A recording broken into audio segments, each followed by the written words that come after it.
بسم الله الرحمن الرحيم.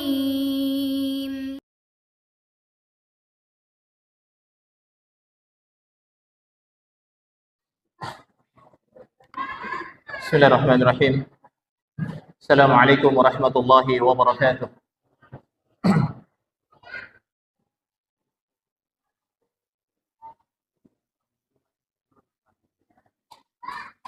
Innal hamdalillah nahmaduhu wa nasta'inuhu wa nastaghfiruh wa na'udzu billahi min shururi anfusina wa min sayyiati a'malina.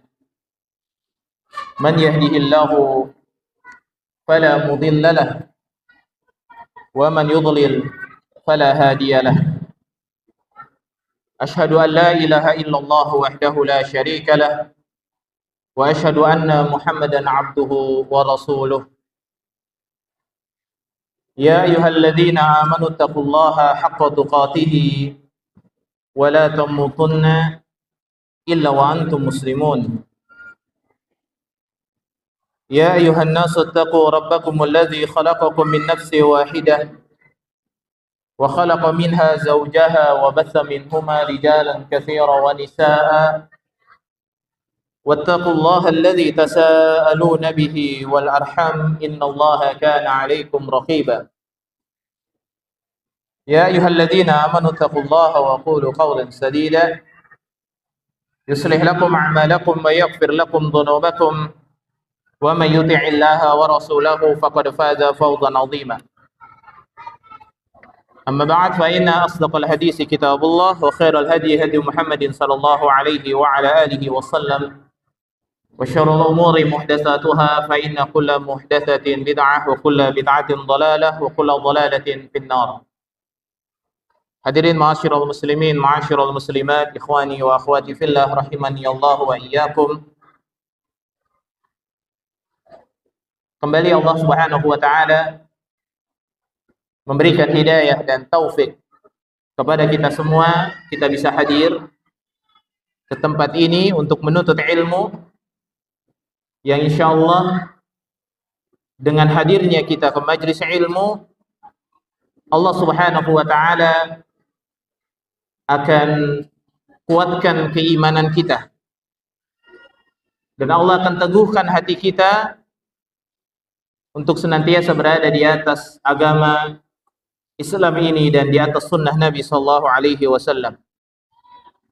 Karena tidak akan selamat daripada fitnah pada akhir zaman kecuali orang-orang yang mengisi hatinya dengan ilmu. Yakni yang dimaksud adalah ilmu kitabullah wa sunnah.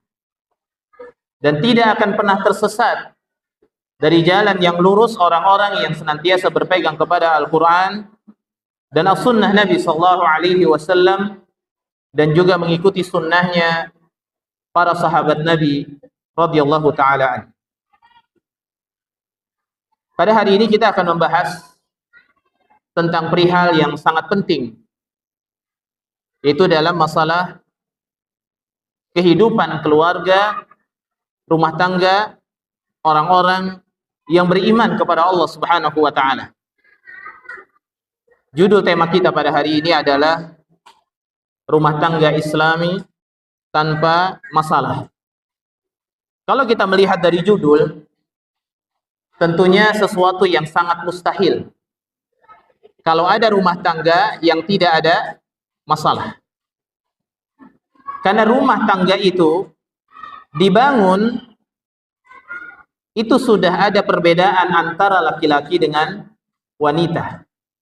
Perbedaan sifat, perbedaan karakter.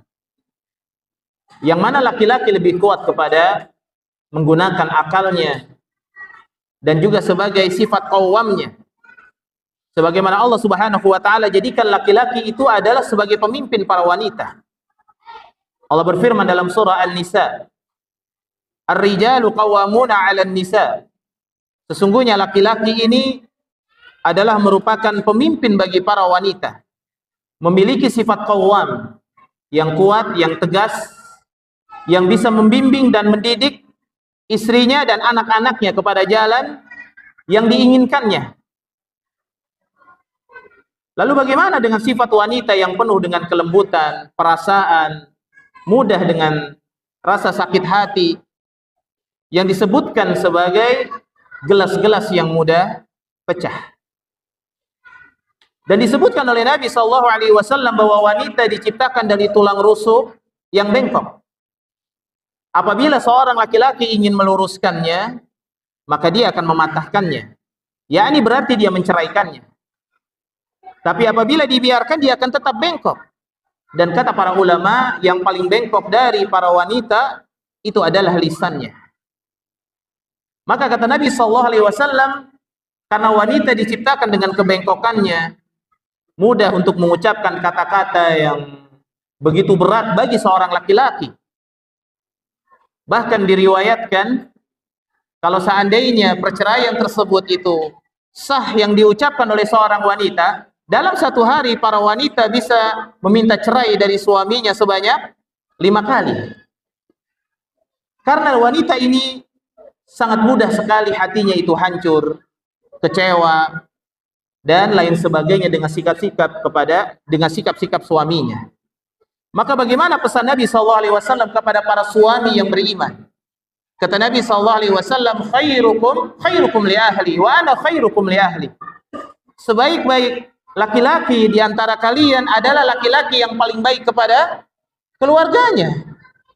Dan kata Nabi, saya adalah orang yang paling baik kepada keluarganya. Begitu juga Allah Subhanahu wa taala berfirman kepada laki-laki yang beriman kepada Allah Subhanahu wa taala, wa ashiruhunna bil ma'ruf. Kalau kita menikah dengan seorang wanita, maka hendaklah seorang laki-laki tersebut mempergauli wanita, bergaul dengan mereka dengan cara yang ma'ruf. Demikian yang diperintahkan oleh Allah Subhanahu wa taala. Begitu juga bagaimana laki-laki yang kata Nabi SAW tidak dibolehkan untuk merendahkan seorang wanita, istrinya, apabila dia melihat dari istrinya sesuatu yang kurang dalam pandangan matanya. Kata Nabi SAW, la yafruq mu'minun mu'minah. Janganlah seorang laki-laki yang mukmin, yakni suami, menghina, mengejek, mencaci maki istrinya seorang mukminah. Karena kata Nabi, apabila kamu melihat dari istri kamu sesuatu yang buruk, bisa jadi ada sesuatu yang jauh lebih besar yang kau ridhai. Dan Allah juga berfirman di dalam Al-Quran surah An-Nisa ayat yang ke-19, fa in karihtumuhunna fa'asa an takrahu syai'an wa yaj'alallahu fihi khairan katsira. Bisa jadi kamu sebagai seorang laki-laki ketika melihat istri kamu ada sesuatu yang engkau tidak suka, engkau tidak senangi dari wanita tersebut, dari istrinya, tapi kata Allah di dalamnya terdapat banyak kebaikan yang begitu besar. Dan ini adalah salah satu muqaddimah kita pada hari ini, bagaimana seorang muslim dalam menjalani rumah tangganya agar tidak penuh dengan masalah yang pada akhirnya terciptalah sebuah perceraian. Karena perceraian di dalam Islam ini hakikatnya merupakan solusi terakhir. Ketika sudah tidak ada lagi kata sepakat antara keduanya, tidak ada lagi kecocokan yang menyebabkan di antara keduanya atau dua-duanya banyak hukum Allah yang dilanggar di antara mereka. Banyak hukum Allah yang dilanggar.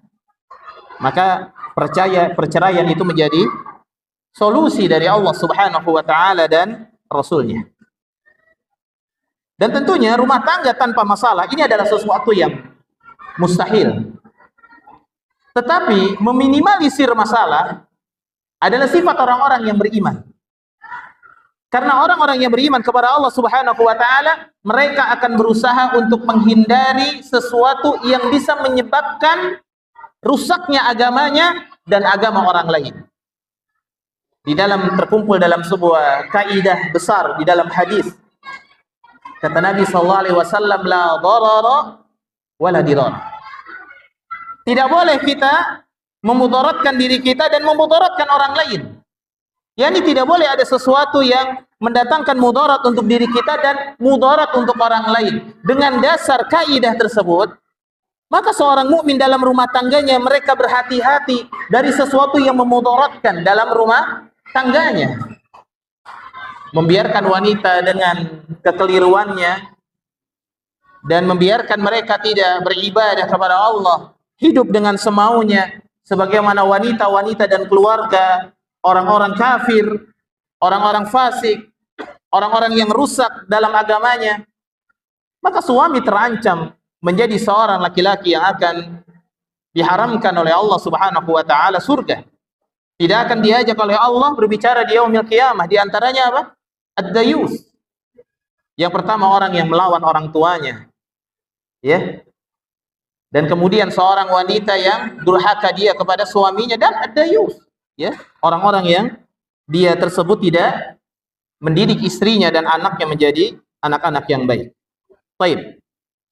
Saudaraku sekalian, ikhwani wa akhwati fillah, rahimani Allah wa iyyakum. Di dalam rumah tangga kita memiliki sebuah kaidah besar, yaitu tidak akan pernah rumah tangga tersebut berjalan dengan sebaik-baiknya, yakni rumah tangga Islam, kecuali mengikuti Nabi sallallahu alaihi wasallam. Karena ketika rumah tangga dibangun bukan di atas sunnah, cinta seorang laki-laki kepada wanita bukan karena Allah. Begitupun seorang wanita mencintai suaminya bukan karena Allah, bukan berbasis tauhid. Dan juga bagaimana suami dalam mendidik, menafkahi istrinya, mendidik anaknya tidak sesuai dengan sunnah, maka yang terjadi Allah Subhanahu wa taala akan menjauhkan dia dari kebaikan. Sebagaimana Allah Subhanahu wa taala berfirman dalam Al-Quran dengan firman yang kita sering mendengarnya. Kata Allah Subhanahu wa taala, "Wa may yushaqiqir rasul min ba'di ma tabayyana lahul huda wa yattabi ghayra sabilil mu'minin." Siapa saja orang-orang yang menyelisihi nabi, menyelisihi rasul dalam rumah tangganya, maka kemudian mereka mengambil jalan yang bukan jalannya orang-orang yang beriman, yakni jalannya para sahabat, bukan jalannya orang-orang yang mukmin, maka pada akhirnya mereka akan disesatkan oleh Allah Subhanahu wa taala. Jadi kalau rumah tangga tidak dijalankan mengikuti perintah Allah Subhanahu wa taala dan perintah nabinya, sunnah nabinya, maka yang terjadi rumah tangga tersebut akan dijauhkan dari hidayah Allah Subhanahu wa taala. Lalu bagaimana rumah tangga tanpa masalah itu bisa terwujud? Ya, meminimalisir sebuah masalah. Maka para ulama menjelaskan ada beberapa hal yang harus kita jadikan sebagai dasar kita dalam rumah tangga. Makanya disebut di dalam beberapa riwayat, kita lihat bagaimana rumah tangga Nabi SAW juga terdapat masalah yang begitu besar. Bagaimana Nabi SAW ketika melihat istri-istrinya di Madinah meminta duit belanja lebih, minta tambahan duit belanja, yang pada akhirnya Nabi SAW begitu melihat istrinya seperti ini, kompak semuanya, Nabi SAW itu meninggalkan istrinya dan mengatakan kepada istrinya, "Aku tinggalkan kalian selama 1 bulan." Karena bedanya wanita pada masa Madinah, orang-orang Ansar dengan orang-orang Muhajirin itu perbedaannya sangat luar biasa. Kalau orang-orang Muhajirin, wanitanya itu sangat taat kepada suaminya, lembut, sangat taat kepada suaminya, takut dia. Tapi kalau wanita Ansar berbeda. Wanita yang memang sudah terbiasa, mereka berangkat ke pasar, berjualan, dan juga sudah biasa melawan, melotot dengan suaminya, sudah biasa untuk tidak mentaati suaminya. Itu hal yang biasa di wanita Ansar. Istri Nabi SAW karena bergaulnya dengan wanita Ansar, ini terjadi perubahan pada sifat-sifatnya. Yang biasanya tidak melawan Nabi, ini tiba-tiba melawan Nabi SAW. Ini diawali dari ketika Ibnu Abbas dia penasaran. Di dalam surat At-Tahrim, siapa yang dimaksud dengan 2 wanita tersebut? Yang sampai membuat Nabi SAW itu pusing, sampai ingin menceraikan semua istrinya. Maka Ibnu Abbas karena dia tidak tahu siapa dua wanita ini. Kemudian masa Abu Bakar As-Siddiq radhiyallahu an, dia juga tidak bisa bertanya. Akhirnya pada masa kekhalifan Umar bin Khattab, pada musim haji, dia mendekati Umar bin Khattab. Kemudian dia sediakan minum, dia sediakan makan, dia siapkan sandalnya, ya, berkhidmat dulu. Bagaimana para sahabat Nabi ketika ingin mendapatkan ilmu, mereka berkhidmat dulu. Ketika sudah berkhidmat, barulah dia duduk di samping Umar bin Khattab dan dia bertanya. Ada satu ayat yang aku masih bingung. Siapa dua wanita tersebut yang disebutkan oleh Allah Subhanahu wa ta'ala? Maka Umar bin Khattab beliau menjawab, itu adalah anakku Hafsah dan juga Aisyah. Yang akhirnya terjadi keributan di rumah tangga Nabi SAW sampai Nabi ingin menceraikan semua istrinya. Sampai Nabi meninggalkan istrinya tidur di masjid selama 29 hari. Terjadi permasalahan di keluarga Nabi SAW. Sampai ketika Nabi itu sudah pulang, ya, dan kemudian kata Aisyah, bukankah baru 29 hari? Ya, katanya sebulan. Kalau sebulan itu harusnya 30 hari. Kok 29 hari? Kemudian kata Nabi, bukankah bulan dalam Islam itu hanya 29? Kata Nabi. Jadi ketika Nabi pulang, Aisyah malah mengatakan, kok udah pulang sih? Ya, itu memang terjadi. Ya, hal yang maklum di dalam rumah tangga. Maka kemudian Nabi SAW mengatakan kepada Aisyah, wahai Aisyah, aku ingin engkau bermusyawarah dengan bapakmu, Abu Bakar. Kamu musyawarah sama bapakmu. Ya. Kamu musyawarahkan, ada dua pilihan. Kalau kamu menginginkan dunia dan seisinya, sekarang saya ceraikan kamu, saya ambil dari Baitul Mal, saya kasih kamu harta. Ya, pesangon, karena kamu sudah menemani Nabi SAW, menjadi istri Nabi. Yang kedua, kamu tidak perlu minta duit belanja lebih. Inginkan Allah dan Rasulnya. Maka apa kata Aisyah radhiyallahu taala anha? Beliau mengatakan, kalau untuk yang seperti ini nggak perlu nanya sama orang tua saya. Sudah jelas saya memilih Allah dan Rasulnya. Ngapain saya pakai bertanya-tanya sama bapak saya? Tapi Aisyah berpesan kepada Rasulullah SAW. Ya, dalam hadis Bukhari, Aisyah berpesan. Kata Aisyah, wahai Rasulullah, ada satu permintaan dariku. Jangan sampai jawabanku ini itu diketahui oleh istri-istriku yang lain. Istri-istrimu yang lain. Istri Rasulullah ada 9. Dan Aisyah nggak mau jawaban Aisyah memilih Allah dan Rasulnya itu diketahui oleh istrinya yang lain. Tujuan Aisyah apa? Biar yang lain memilih dunia dan dia ya satu-satunya orang yang menjadi istrinya Nabi. Ya, yang lain biarin aja, minta dunia. Tapi rupanya begitu ditanya sama Nabi, semuanya meminta Allah dan Rasulnya, bersama Allah dan Rasulnya. Tabiat. Ya, karena tabiat seorang wanita itu ingin disayangi, tidak mau dibagi dua dan lain sebagainya. Tabiat. Ya. Tapi ada orang yang mampu dia dengan kelegaan hatinya, ada juga yang tidak mampu. Dan seorang suami mengetahui keadaan tersebut. Maka rumah tangga Islam itu yang pertama, kaidah pertama dalam rumah tangga adalah awali rumah tangga dengan ilmu. Awali rumah tangga dengan ilmu. Walaupun sudah tua rumah tangganya, bisa jadi detik-detik rumah tangga ini penuh masalah. Ya. Jangan-jangan semakin tua rumah tangga malah semakin banyak masalah. Ya. Karena ada orang yang menjalankan rumah tangganya itu tidak dengan ilmu, biasa-biasa aja, tapi dia awet-awet aja.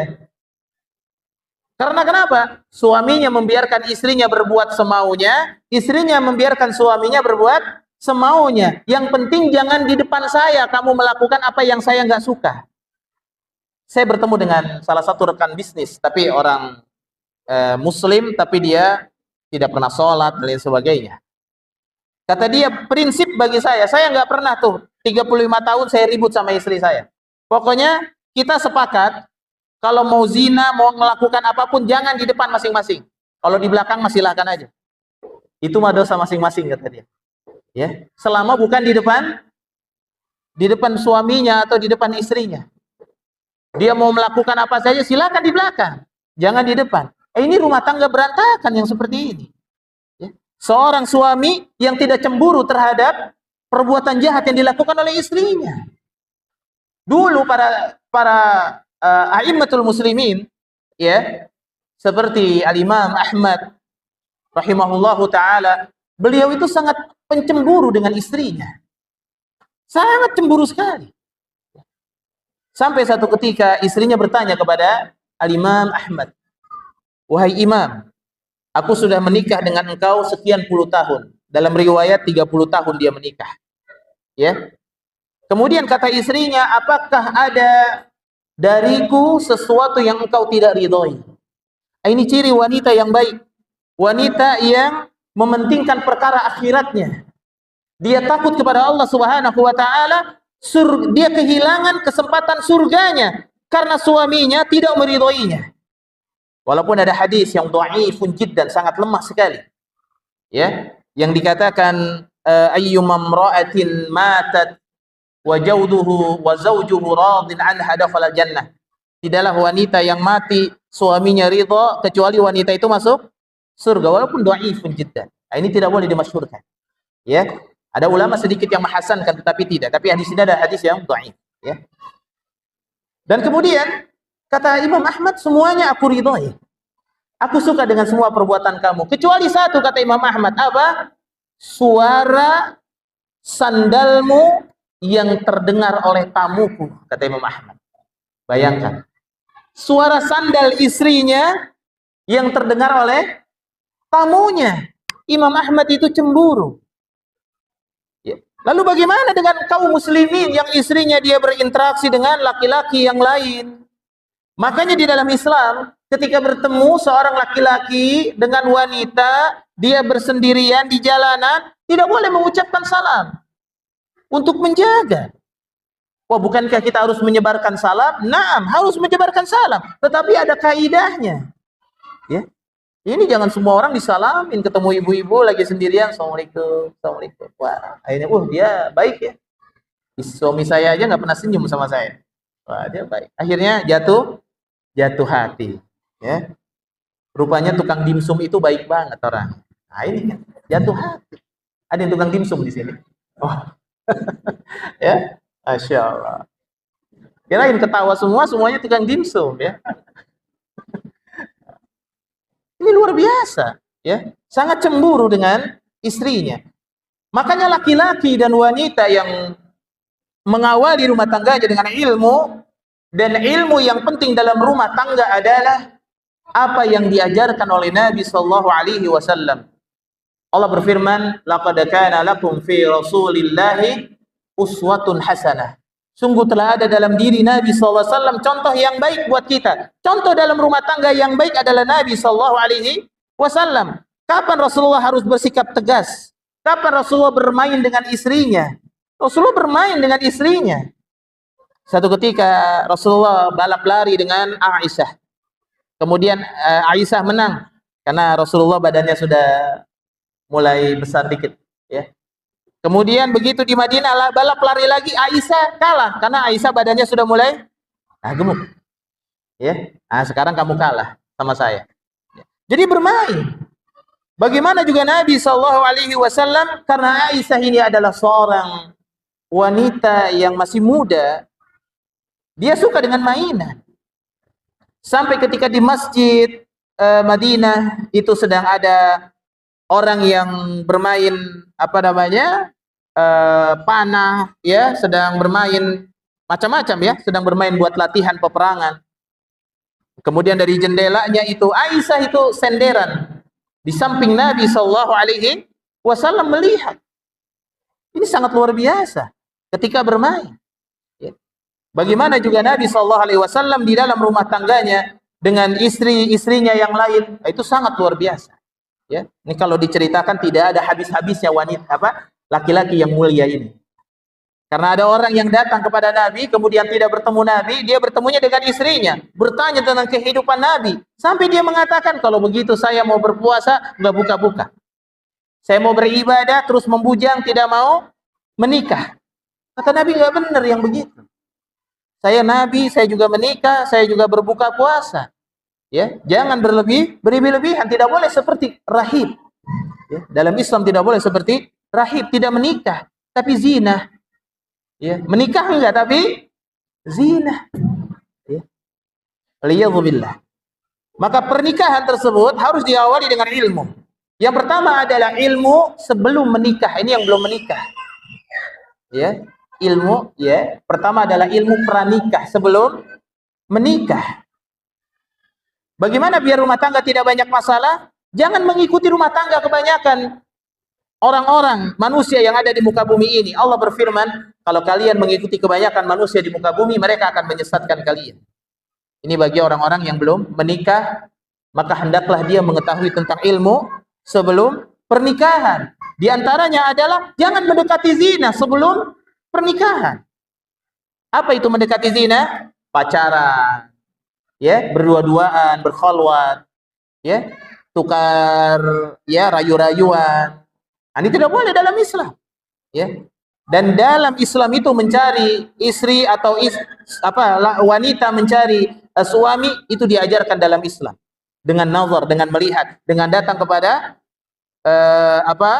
walinya, ya, untuk dinikahkan dengan wanita tersebut. Dan yang kedua adalah yang diketahui oleh kita, ilmu adalah ilmu tentang hak dan kewajiban. Penyebab masalah dalam rumah tangga itu karena laki-laki yang tidak tahu kewajibannya, wanita yang tidak paham kewajibannya. Masing-masing mereka saling menuntut satu dengan yang lainnya. Saling menuntut. Istri menuntut suaminya, suami menuntut istrinya. Padahal dalam rumah tangga kalau hanya sekedar tuntutan, itu tidak akan selesai masalah. Ya. Rumah tangga itu adalah memberikan, memenuhi hak, bukan menuntut hak. Kalau menuntut hak, nggak akan ada selesainya masalah di dalam rumah tangga kita. Bagaimana seorang suami yang harus ditaati oleh istrinya?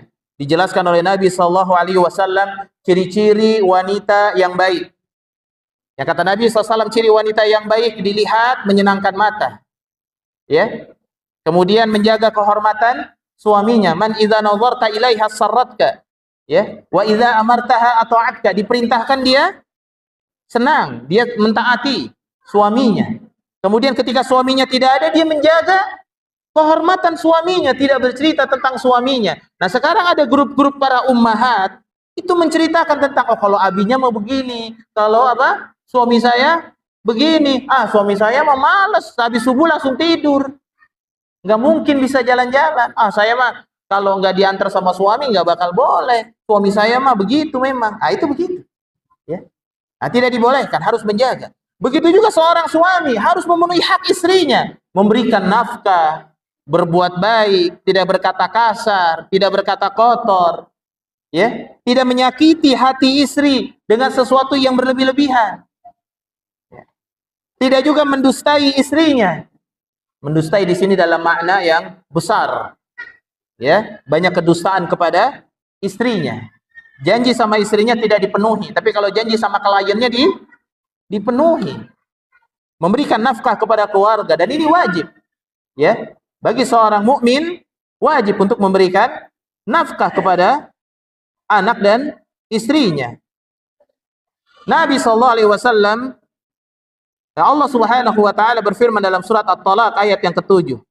Liyunfik dzu sa'atin min sa'atih.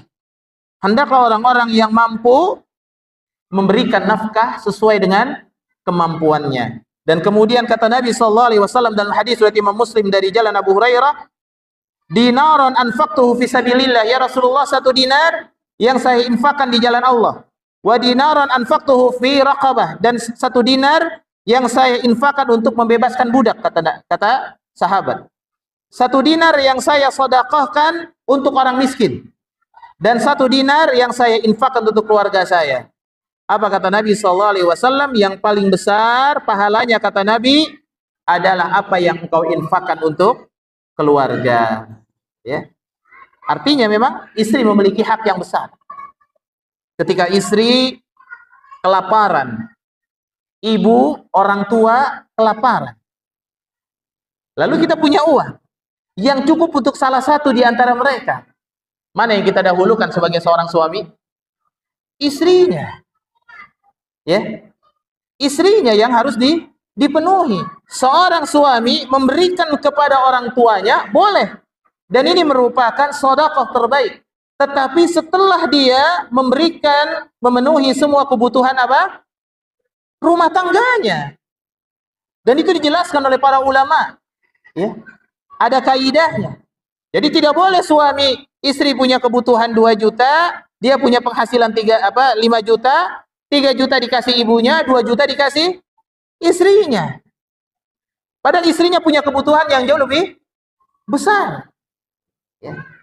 Nah, itu seperti itu. Nah, ini pembahasan yang hal-hal yang seperti ini sangat panjang. Artinya kita lebih mengetahui tentang hak dan kewajiban. Bagaimana kewajiban seorang suami, bagaimana kewajiban seorang istri. Dan ingat, ya, di yaumil qiyamah, ya, seorang ulama, ya, beliau mengatakan di yaumil qiyamah nanti ada sebuah percekcokan yang begitu besar, ya, yaitu wanita, ya, yang dia menuntut suaminya, wanita yang menuntut suaminya karena suaminya tersebut tidak memenuhi haknya. Apa itu yang dia tuntut? Dia adalah suami saya, tidak pernah mengajarkan saya. Suami saya tidak pernah mengajarkan saya akhlak, adab, ya. Tetapi suami saya hanya memberikan makan saja kepada saya. Salah satu ciri suami yang buruk adalah hanya memberikan nafkah dan tidak memberikan pendidikan. Istri itu harus dididik, diberikan nasihat, ya, saling memberikan nasihat. Jadi ada ilmu tentang hak dan kewajiban. Jangan sampai seorang istri yang merasa dizalimi oleh suaminya, dia mengangkat tangannya ke atas langit, dikabulkan permintaan istrinya. Makanya seorang istri kalau merasa dizalimi oleh suami, suami merasa dizalimi oleh istri, angkat tangan ke atas langit, doakan kebaikan buat pasangan. Jangan malah didoakan apa? Keburukan. Karena da'watul mazlum laisa bainahu wa bainallahi mahjub. Ya. Karena sesungguhnya doanya orang yang terzalimi itu tidak ada antara dirinya dengan Allah itu sebagai, nggak ada pembatas. Pasti dikabulkan oleh Allah. Dan kemudian yang ketiga, ilmu dalam menyikapi masalah. Ini salah satu Allah Subhanahu wa taala memberikan kefakihan, keutamaan kepada seseorang. Apabila Allah sayang kepada seseorang, yufaqihu fiddin. Allah akan berikan kefakihan dia dalam agama. Dan apa yang dikatakan oleh Imam Ibnu Taimiyah rahimahullah taala, bukanlah orang yang baik itu orang yang tahu ini kebaikan, ini keburukan, bukan. Tapi orang yang baik itu, orang yang bagus itu, kata beliau, orang yang mengetahui, ya, bahwa di antara 2 kebaikan dan di antara 2 keburukan, dia bisa memilihnya. Kalau di dalam bahasa kaidah fikih itu, ya, irtikabul akhafu dararain. Dia memilih dua mudarat. Dia bisa memilihnya. Karena di dalam Islam ada sebuah kaidah itu, darul mafasid muqaddamun ala jalbil masalih. Ya, mencegah kerusakan lebih diutamakan daripada beramal saleh. Ya, dan banyak sekali dalam masalah ini. Maka dikatakan oleh Imam As-Syafi'i, kita diwajibkan untuk menuntut ilmu, talabul ilmi afdalu minan nawafil. Sesungguhnya menuntut ilmu lebih utama daripada salat nawafil. Lebih baik daripada salat sunnah. Manfaatul ilmi a'dhamu minan nawafil laisa li syakhsun. Ya, karena manfaatnya ilmu itu lebih besar daripada nawafil. Karena kenapa? Ilmu itu bukan hanya buat diri sendiri, tapi juga buat orang lain. Makanya seorang yang baik dalam beragama, dia betul-betul mengetahui cara menyikapi sebuah masalah. Dia tahu bagaimana menyikapi ketika istri tidak menyukainya. Lihat, Rasulullah SAW sampai tahu Aisyah ketika sedang senang dengan Nabi, ridho, dengan ketika Aisyah tidak ridho dengan Nabi. Kata Rasulullah, kalau kamu lagi ridho, ya, kamu akan mengatakan demi Robnya Muhammad. Tapi kalau Aisyah lagi marah, kamu akan mengatakan demi Robnya Ibrahim. Ya, Muhammadnya tidak disebut. Sama-sama Rob juga. Ya, karena bersumpah dengan nama selain daripada Allah, syirik kecil. Ya, termasuk syirik kecil. Makanya tidak bersumpah dengan nama selain daripada nama Allah Subhanahu wa taala. Kalau lagi marah dengan Robnya Ibrahim. Rasulullah tahu. Begitu juga suami harus tahu kapan istrinya marah, kapan istrinya itu tidak marah. Ya, dia mengetahui cara menyikapi masalah. Ya, dan kemudian dijelaskan oleh para ulama, ya, yaitu tentang ya bagaimana karakter seorang suami yang baik. Saya bacakan saja. Bagaimana karakter seorang suami dan istri yang baik, yang bisa menjadi contoh bagi anaknya dan tidak menimbulkan masalah. Yang pertama, mereka memiliki karakter, kata Nabi SAW, tenang dan tidak buru-buru. Orangnya tenang, tidak buru-buru. Kata Nabi SAW di dalam sebuah hadis, Nabi SAW beliau bersabda, ya, kepada Asyaj bin Abdul Qais, sesungguhnya pada dirimu terdapat dua perkara yang dicintai oleh Allah. Yang pertama al-hilmu, ya, wal ana, yaitu sifat tenang dan tidak terburu-buru. Gak usah buru-buru, ya, tenang. Sholat aja kita nggak boleh buru-buru kan, harus tenang. Apa yang kita dapati dari imam, ya sudah seperti itu. Nggak boleh buru-buru, dia lari dari rumahnya sampai di masjid, wah ketinggalan, begitu ketinggalan nggak dapat pahala jamaah. Ya, padahal tidak seperti itu. Jelas kalau saya Utsaimin, kalau dia bersegera ke masjid kemudian dia tidak dapat jamaah, dia tetap mendapatkan pahala jamaah karena keinginan kuatnya. Ya. Buktinya ada beberapa riwayat tentang Ali bin Abi Thalib dan lain sebagainya. Kemudian yang kedua, dia memiliki sifat lembut dan tidak kasar. Ya. Ini ciri rumah tangga yang tidak penuh dengan masalah, lembut dan tidak kasar. Nabi SAW beliau bersabda dalam hadis riwayat Imam Muslim dari jalan Aisyah. Qala Rasulullah sallallahu alaihi wasallam, "Innallaha rafiq yuhibbur rifq." Allah itu maha lembut dan menyukai kelembutan. Dan Allah memberi atas kelembutan apa yang Dia tidak beri atas kekasaran dan lain sebagainya. Ini ciri daripada suami dan istri yang baik, yaitu apa? Adanya kelembutan. Ya. Dan begitu juga kata Nabi SAW, ya, kelembutan itu apabila menyelesaikan masalah, maka semua masalah akan selesai dengan kelembutan. Ya, tapi lembut di sini bukan berarti ya tidak tegas. Lembut itu harus tegas juga apabila terdapat kesalahan-kesalahan yang begitu besar. Ya. Dan kemudian, ya, yang ketiga, hati yang penyayang. Ini hadis tentang masalah ini sangat banyak sekali tadi ya, yang saya terangkan satu persatu itu hadisnya sangat banyak, pendalilannya sangat banyak. Ya, nanti mudah-mudahan bisa saya susun ya, nanti bisa disampaikan. Hati yang penyayang. Dan ini hadis ini diriwayatkan oleh Imam Hakim dalam kitabnya Al-Mustadrak, ya, dengan sanadnya yang sahih, ya, yang mana Nabi SAW itu adalah orang yang senantiasa memiliki sifat sayang kepada keluarganya. Kemudian yang keempat, memilih hal yang termudah. Memilih hal yang termudah selama bukan termasuk dosa. Memilih yang termudah selama bukan termasuk dosa. Ya. Kalau bukan dosa, ya sudah. Tapi kalau dosa, nah itu berbeda lagi. Cari yang termudah. Selama itu bukan dosa. Tidaklah Rasulullah SAW menemukan pilihan antara dua perkara, melainkan beliau memilih sesuatu yang paling mudah di antara keduanya, selama bukan dosa. Ya. Apabila termasuk dosa, maka beliau menjadi orang yang paling menjauhinya. Tidaklah Rasulullah SAW marah untuk dirinya sendiri dalam masalah apapun. Ya, tidak pernah kecuali dalam masalah syariat Allah yang dilanggar dalam keluarganya. Baru beliau marah. Hadis muttafaq alaih. Ya, baru marah Rasulullah. Yang kelima, memiliki sifat toleransi yang besar kepada keluarganya.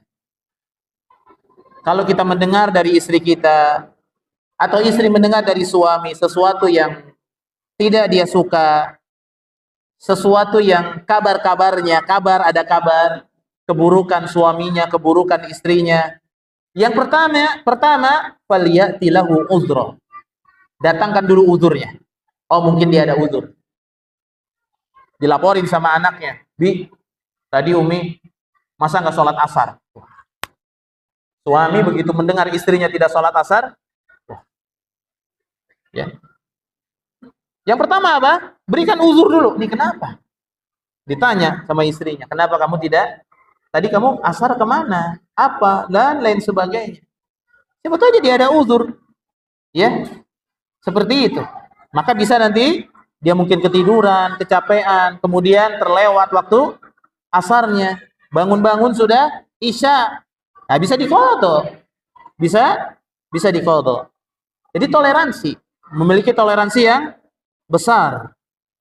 Kata Nabi SAW dari Ibnu Mas'ud radhiyallahu taala anhu, Rasulullah SAW beliau bersabda dalam hadis yang hasan diriwayatkan oleh Imam At-Tirmidzi, "Maukah aku beritahukan kepada kalian tentang orang yang haram masuk neraka dan neraka haram atasnya?" kata Nabi.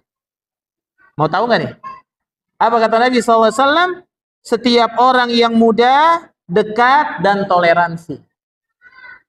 Orang yang muda, kemudian dekat, dan toleransi. Hayyin, layyin, qarib, sahlin. Memberikan kemudahan. Ya. Nah, kemudian yang keenam, menjauhi diri dari marah. Marah itu sifatnya siapa? Syaitan. Kecuali marah dalam masalah yang melanggar. Itu berbeda hukumnya. Ya. Menjauhi sifat marah. Karena Nabi SAW memerintahkan untuk jangan marah. Laki-laki yang kuat itu bukannya mampu mengangkat beban, tapi yang mampu menahan amarah. Apalagi istri dengan mudah dimarahi oleh suami. Dia yang memberikan nafkah. Istri tunduk kepada suaminya. Takut istri untuk diceraikan suaminya, dimarahin, dimaki-maki sama suaminya. Waliyadzubillah. Suami macam apa begini? Nah, tidak demikian suami yang baik. Ya, alhamdulillah sudah Isya, kita dengar azan Isya, kemudian kita tambahkan nanti sedikit. Ya, baik. Dipersiapkan pertanyaannya. Sallallahu Nabi Muhammadin wa ala alihi wa ashabihi wa baraka wa sallam. Barakallahu fiik. Kemudian yang ketujuh, ya, tadi yang keenam ya. Tadi yang keenam apa? Menjauhi marah. Yang ketujuh seimbang, tawazun, seimbang dan profesional bahasanya. Proporsional, bukan profesional. Sesuai dengan porsinya. Lihat. Dari Abu Mas'ud, Utbah bin Umar Al-Badri radhiyallahu anhu. Ada seorang datang kepada Nabi sallallahu alaihi wasallam. Satu ketika seorang datang kepada Nabi, ya. Kemudian berkata, "Ya Rasulullah, sesungguhnya aku terlambat salat subuh karena si fulan menjadi imam. Saya malas salat subuh. Mainnya ditelat-telatin aja. Si fulan menjadi imam dan dia memanjangkan bacaannya. Panjang bacaannya. Ini dalam hadis riwayat muttafaq alaih. Maka kemudian dikatakan bahwa beliau tidak pernah melihat Rasulullah SAW sangat marah dalam nasihatnya semarah pada hari itu. Kepada siapa? Kepada orang semuanya nanti akan menjadi imam. Kata Nabi SAW, "Wahai sekalian manusia, sesungguhnya di antara kalian ada orang yang membuat lari dari kebenaran. Wa inna minkum al-mutanaffirun. Di antara kalian ada orang yang membuat orang lari dari kebenaran. Terlalu keras, terlalu ekstrim. Tidak boleh. Sunnah itu bukan sesuatu yang ekstrim. Dikit-dikit orang disalahkan. Dikit-dikit orang selalu dibuat dia menjadi kecewa dengan ucapan kita. Tidak demikian. Dia harus seimbang dan proporsional. Ya, sesuai dengan porsinya. Siapa saja di antara kalian yang menjadi imam, hendaklah memendekkan salatnya.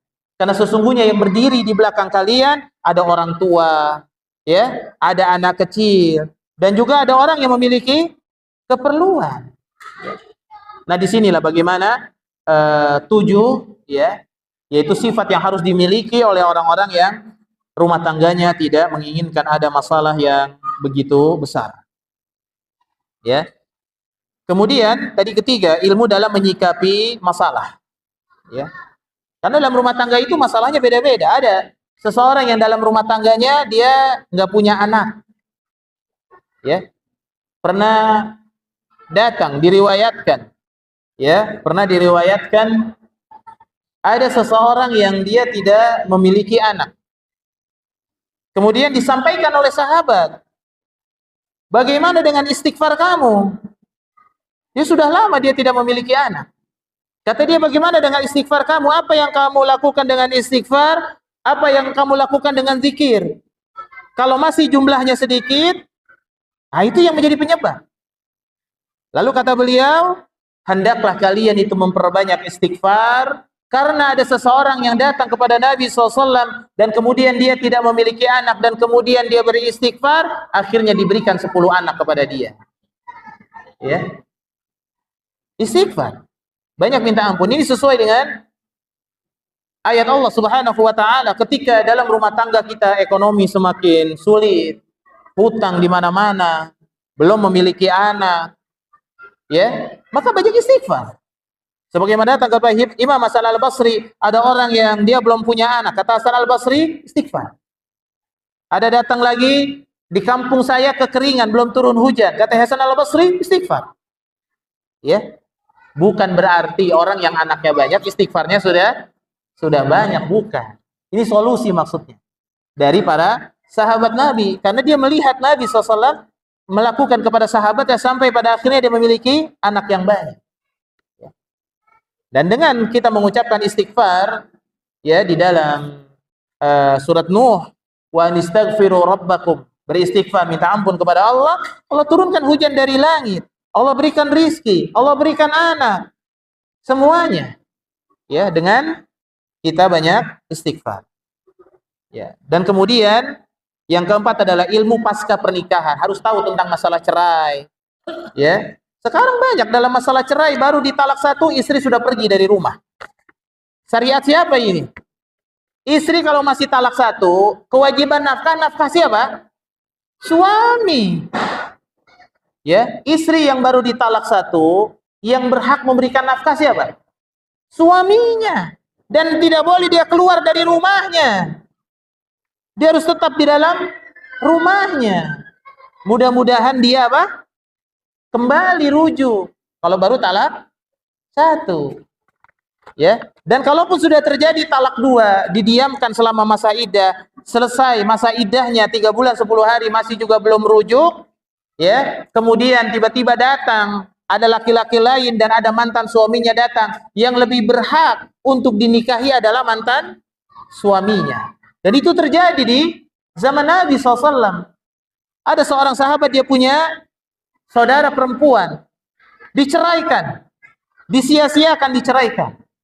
Kemudian saudaranya pulang, selesai masa iddah dia pulang. Kata kakaknya laki-laki, ini kamu nggak mau rujuk, ini dibuang begini saja adik saya. Sudah. Tiba-tiba si suaminya mau rujuk. Kata sahabat ini, enggak, saya nggak mau. Saya tidak akan nikahkan kamu dengan adik saya. Enak aja kamu. Kamu sudah buang-buang adik saya, sia-siakan adik saya. Sekarang kamu mau nikah sama dia? Nggak ada. Pulang kamu sana.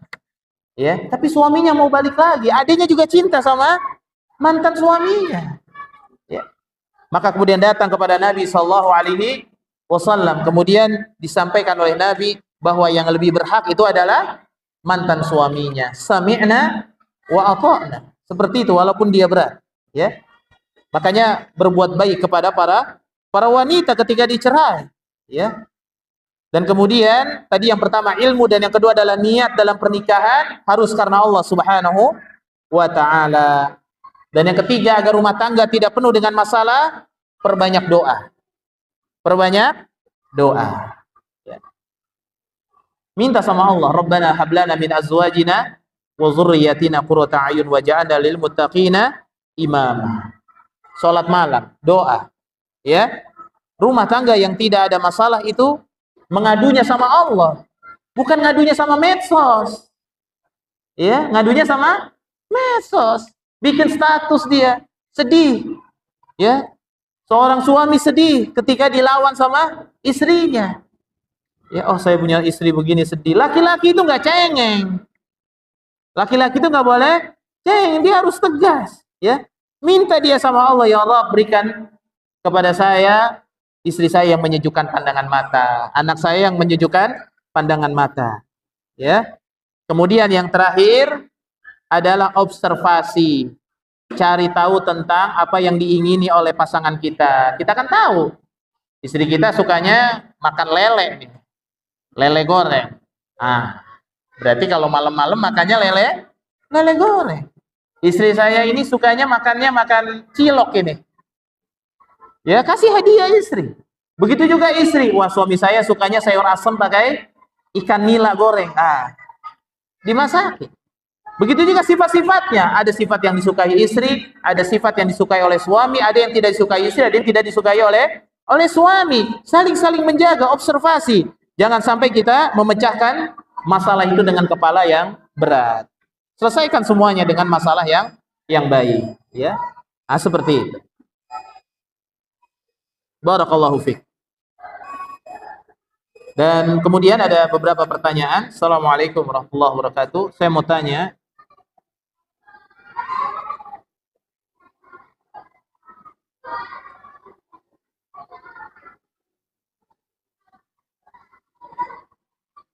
hukum rokok itu kan haram dalam Islam. Nah, betul. Para ulama, ya, mu'tabar, para ulama jumhur dan para ulama yang lurus mengatakan bahwa hukum rokok itu apa? Haram. Karena mudaratnya jauh lebih besar daripada manfaatnya. Ya. Ya, seperti itu. Adapun mengenai masalah penjelasan, ada yang memakruhkan, ada yang membolehkan, yaitu dilihat dari berbagai macam sisi. Ya. Kita kalau berbicara tentang agama, adanya perbedaan, pasti ada perbedaan di kalangan para ulama. Tapi ambil yang terbaik dalam beragama. Ada sahabat yang membolehkan mut'ah. Mau kita ambil pendapatnya? Enggak. Ya. Ada perbedaan pasti di kalangan para ulama. Tapi ambil yang paling rajih. Ya, karena rokok itu dapat menyebabkan kerusakan yang begitu besar. Dan sudah diketahui di dalam dunia. Tapi rokok itu ada pajaknya. Lalu pajak dari rokok tersebut misal digunakan untuk keperluan negara seperti pembangunan jalan dan lain-lain. Emang tahu betul? Emang pembangunan jalan dari pajak rokok? Ya, campur ya, campur. Pajak saja sudah hukumnya haram. Ya. Apa kata Nabi, la yadkhulul jannata shahibul maks. Tidak akan masuk dalam surga orang yang mengambil pajak. Ya. Pertanyaan adalah, apakah jalan yang dibangun dari hasil pajak rokok tersebut jalannya akan menjadi haram untuk digunakan? Mohon penjelasannya. Sesuatu yang haram, kaidahnya, perhatikan, kaidahnya, sesuatu yang haram, penghasilan yang haram hanya diharamkan untuk yang mencarinya. Sesuatu yang haram hanya diharamkan untuk yang mencarinya. Ya. Adapun buat yang lain, ya negara dari pajak, negara dari riba, negara dari pinjam duit ke Cina, ke Australia, kemanapun, dengan bunganya, kemudian buat bangun jalanan. Buktinya, harta riba itu boleh dipakai buat apa? Buat bikin jalanan. Pajak buat bikin jalanan. Ya, biar bagus, lain sebagainya. Ya, maka jalanannya tidak haram. Kalau jalanan dari hasil pajak haram, antum mau lewat mana? Ya. Terbang di udara semuanya dibangun apa? Jalur udara dari pajak juga. Ya, dari yang haram, dari riba. Artinya, riba, penghasilan haram itu hanya diharamkan untuk siapa? Pelakunya. Adapun buat yang lain tidak. Bapak-bapak contoh diundang makan sama teman. Rupanya teman dari hasil nipu, bapak-bapak nggak tahu. Ya, boleh nggak nerima makanan itu? Enggak. Boleh. Bukan enggak ya, boleh. Namanya dikasih makan, boleh. Ya. Haram buat dia, kalau buat kita enggak. Assalamualaikum Pak Ustaz. Apabila si istri jabatannya lebih tinggi dari suami. Istrinya direktur, suaminya cleaning service. Ya, nggak apa-apa.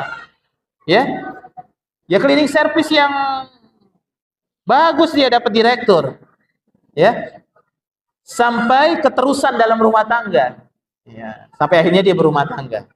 Si suaminya jadi pelayan istrinya, direkturnya di kantornya. Boleh. Emang suami kalau melayani istri nggak boleh?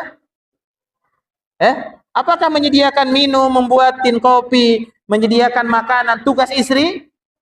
Mana dalilnya? Nggak ada. Itu bukan kewajiban istri. Karena urusan rumah tangga itu adalah urusan ranjang. Bukan urusan makan, minum, dan lain sebagainya. Kalau istri, dia memiliki kelapangan hati, menjalankan nawafilnya, lalu dia menyiapkan masakan, menyuci, membersihkan baju kita, dan lain sebagainya, membersihkan rumah, muliakan istri kita. Itu bukan tugas dia. Ya, bukan tugas dia hakikatnya. Tugas dia adalah bercantik diri buat suaminya. Suaminya pulang, wah udah cantik. Ya kalau sering ngepel kan tangannya jadi kasar. Ya. Apalagi istri sering masak, kecipretan gorengan. Lihat suami, kamu tangannya kok jelek. Sering masak saya. Maklum harusnya. Kasihan istri ya, dia sudah berusaha maksimal buat suaminya. Apa boleh seperti itu? Ya boleh. Jangankan dia jadi cleaning service yang digaji sama istrinya. Lihat Ibnu Mas'ud. Ibnu Mas'ud miskin, tapi istrinya kaya. Maka rumah tangga semuanya yang memberesin siapa? Ibnu Mas'ud. Ya. Dan si suami pun rela karena satu perusahaan dalam rumah tangga. Alhamdulillah kalau sudah rela. Ya, bagus. Ya. Kalau rela berarti apa? Bagus. Ibnu Mas'ud dia membantu istrinya karena istrinya pengusaha. Sibuk dengan usahanya, itu masuk membantu istrinya, kaya raya istrinya. Jadi hal yang biasa, hal yang seperti itu. Tetapi ya memang bagusnya, seperti apapun kayanya seorang istri, tetap wajib suami untuk memberikan apa? Nafkah kepada keluarganya sesuai dengan apa yang dia mampu. Hadza wallahu taala a'lam bissawab. Wa sallallahu nabiyana Muhammadin wa ala alihi wa sahbihi wa baraka wa sallim. Subhanakallahumma bihamdika asyhadu an la ilaha illa anta astaghfiruka wa atubu ilaik. Wassalamualaikum warahmatullahi wabarakatuh.